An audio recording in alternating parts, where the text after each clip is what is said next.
Let me turn to some of the most pressing problems facing our country.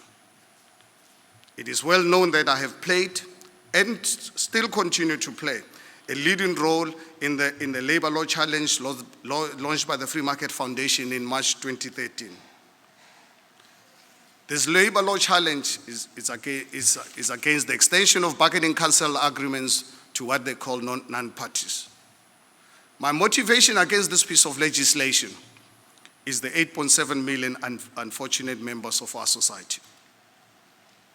Section 32 of the Labour Relations Act, passed by our leadership in Parliament, compels the Minister of Labour to extend bargaining councils to non-parties who are generally small businesses. This piece of legislation has been, to a large extent, instrumental in destroying SMEs in our country the last 15 years of our democracy. This bad piece of legislation wasn't made out of ignorance of the consequences, but was driven purely for political reasons. The victims of such decisions far outnumber the beneficiaries, but unfortunately they don't understand the economics, so they continue to support their oppressors. I've had numerous debate after debate on this issue with union representatives and government officials. Unfortunately, no interest is aroused to correct this. It is clear to me that we do not have a Department of Labor that looks after the interest of the entire potential workforce of our country.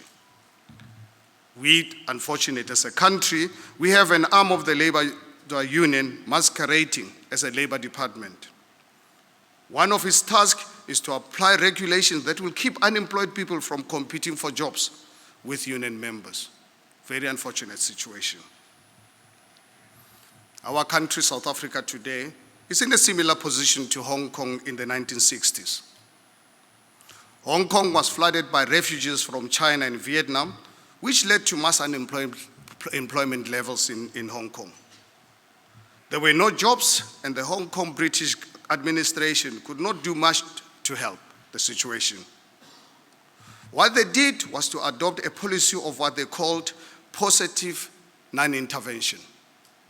That meant no strict labor laws, no minimum wage laws, a low 16% tax rate, and regulation only for safety. Otherwise, leaving the economy in the hands of the market.